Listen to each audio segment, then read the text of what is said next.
chaplains of the different faiths gather the men together while still at sea.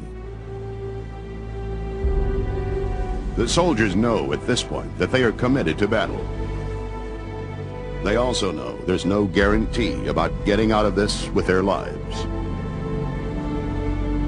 It gives them time for reflection, and at times like this, many of the men are more than willing to acknowledge their religious beliefs.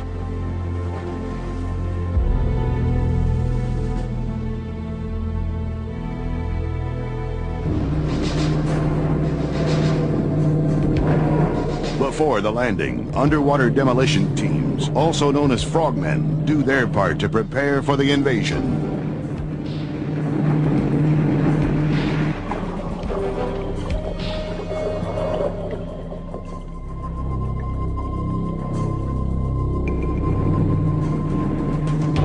When the job is completed, they're retrieved in a way that prevents them from becoming a stationary target if they're under fire.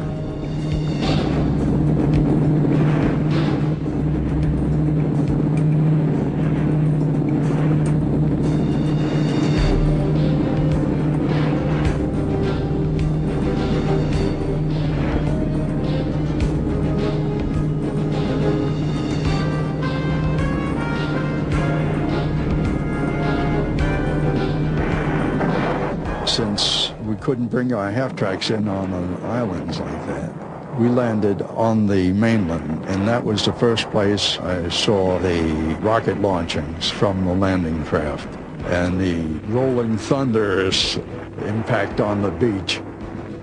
On August 15th, Invasion Day, small commando groups on each flank set out for shore. Meanwhile, 400 transport planes carrying over 5,000 paratroopers are flying over the Mediterranean.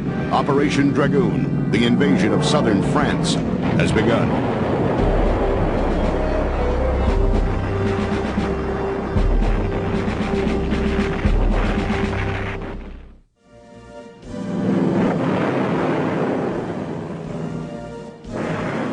August 15th, 1944. The invasion is underway.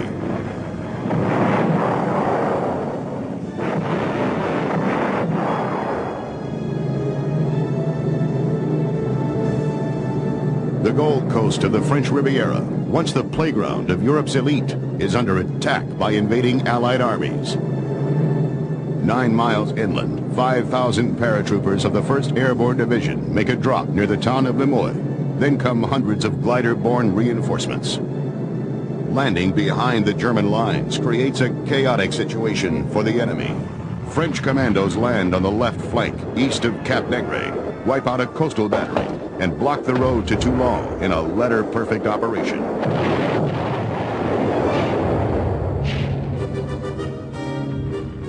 The Germans heard of the Allied attacks at the Côte d'Azur and that the landings were going on. The specialized units were put into battle. The panzers rushed in from the Italian fronts.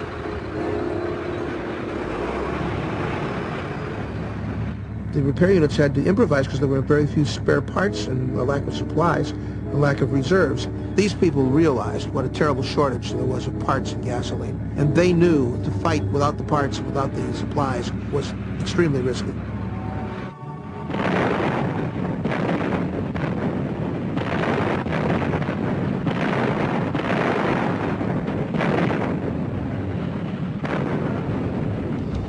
While the naval barrage softens up the enemy on the beach, the landing crafts wait offshore, out of range of German artillery.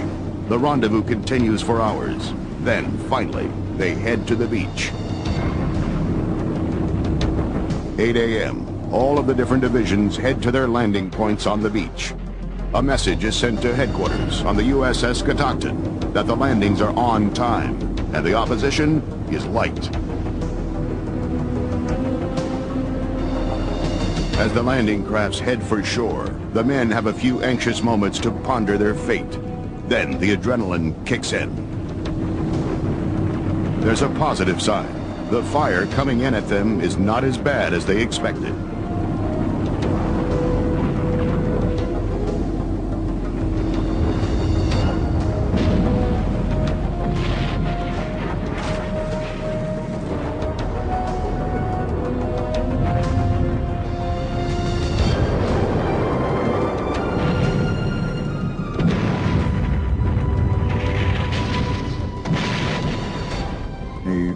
rocket launching cleared the beach nicely.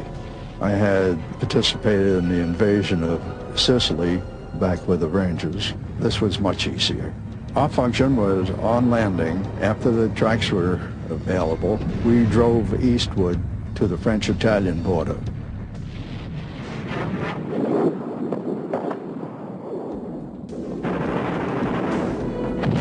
In the early stages, it is a battle of isolated actions. Until the pieces fall into place, headquarters does not know how it stands.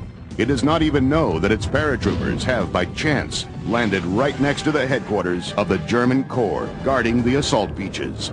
They're able to take several hundred prisoners, including the Corps commander. The 45th Division captures the German signal center for the South Coast. With these losses, the Germans' top leadership and communications are cut off at the critical moment. For the Allies, it has been a smooth operation. The line companies, the riflemen, would be in advance and so forth. However, that was not the case with our type of unit. We would be in front of the riflemen. We would be doing our own reconnaissance for the force in general. And that's why we were the first in to liberate some of these places rather than it being a rifle company.